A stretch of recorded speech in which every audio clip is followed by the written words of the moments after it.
Ilang oras na lang at Pasko na. Para sa mga mamimili pa lang, maiging alamin ang presyo ng mga bilihin para maging budget-friendly pero healthy ang handaan. Yan ang ulat ni Gab Villegas.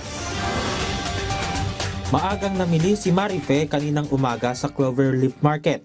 Menudo, spaghetti at lumpiang Shanghai ang kanilang ihahanda sa hapagkainan na kanilang pagsasaluhan. Para makatipid, konti lang ang kanilang pinamili at time out muna sila sa manok bilang handa ngayong Pasko. At itutulog na lang muna niya ang Noche Buena mamayang gabi. Matutulog muna ako kasi syempre pagod ka maghapon, di ba? Sleep ka muna, tapos pagdating ng 4 o'clock, luto ka na. Tapos 9 o'clock, 10, hintayin mo na yung mga apo.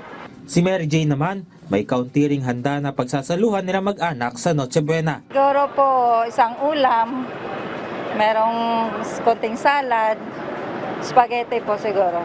Ang presyo ng red onions, naglalaro sa 140 hanggang 180 pesos kada kilo. 100 piso naman kada kilo ang presyo ng white onions.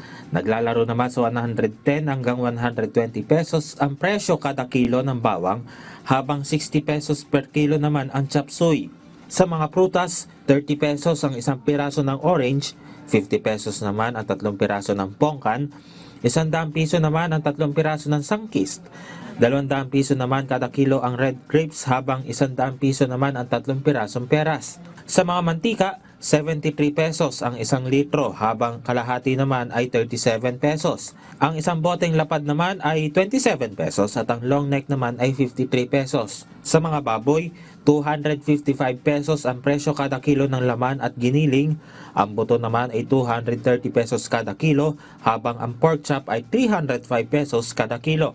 Para sa tinderong si Christian, marami siyang naging benta noong nakaraang taon. Positibo siya na mas mahihigitan pa niya ang magiging benta ngayong bisperas ng Pasko. Maubos lahat ng paninda para may uwi sa pamilya.